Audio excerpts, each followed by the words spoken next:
job of seeing the field and knowing where he's at on the field and playing off other people's mannerisms and that's been the biggest thing for him. It's just saw a lot of live bullets in his life. Yeah, one of those guys that was banged up in the spring was RSJ. Just how big is the fall for him with that in mind? Yeah, it's huge. I mean, the guy played as a true freshman. And has loads of talent.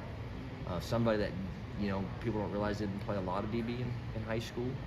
Really transitioned to the position late, so still learning that side of the ball. But he's really smart. He's a great person, and I think he's going to have just a really good future here. I love the kid to death and love everything that he's about.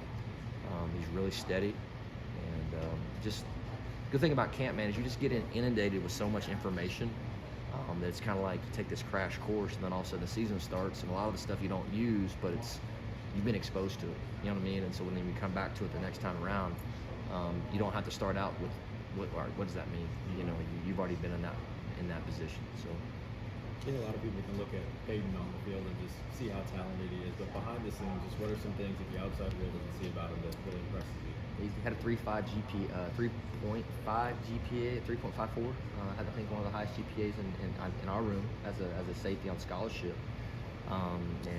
His sister passed away this spring, and he does a really good job of being there. He's a great uncle, man. He's just a good person.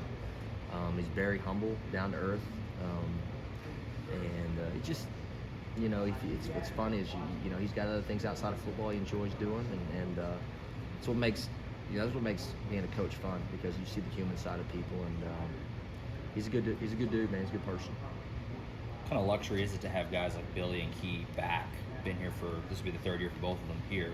Just how much easier does that make your job, having two guys that have been around for a while like that? Well, I think it's just now you can move into more of the complex things on defense. So like when you first install and you get new guys, you're just trying to teach them the basics, just alignment, stance, where are my eyes, my key, all those different types of things. And then once you've got experience in that system, they know all that. They don't need to hear all that. And so now you can start, all right, well, here's the problematics. Here's the things that give us issues. Here's the beaters, so to speak. And when you can get them to that level, when they start seeing not just the how, but the why, that's when you really start seeing a big jump, because they're no longer thinking about what the call is. They're thinking about what's coming. And now they can start to assume.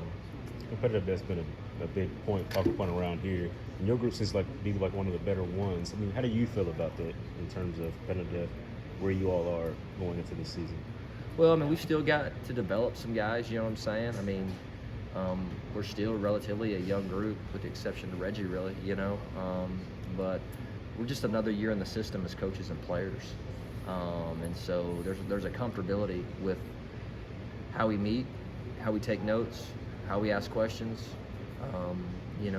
and so that's been the biggest thing, is you're going from the how to the why, so to speak. You're no longer teaching them how to align. You're not longer teaching them how to, what's the stance, those types of things, and you're able to progress into some problematics, some issues that, hey, here's the way people are going to attack us when you get into this, and here's the splits, all the little things that go along with that, and that's when guys start to take really big jumps, because now they're able to play the game within the game.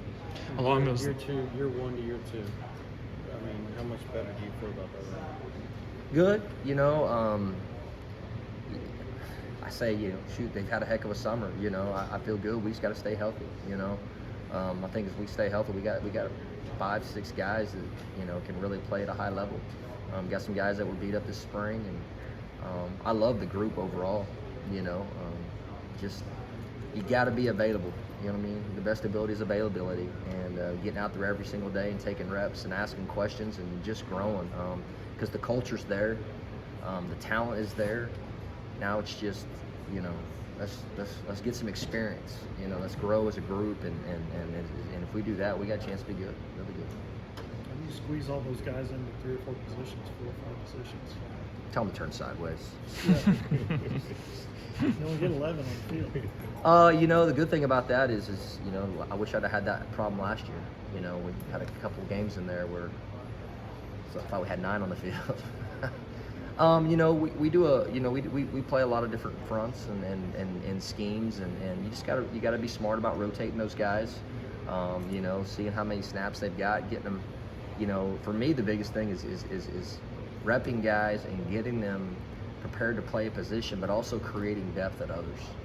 And I think the good thing is when you have a good group of guys like we have that are eager to learn, like they actually like that challenge. You know what I mean? It's like, hey, you're playing the free safety, but just so you know, man, you're going to take some reps here at strong, because if, you know, such and such were to go down or get a back or whatever, I mean, you're going to have to probably, you know, get us out of the game, play some snaps there, you know.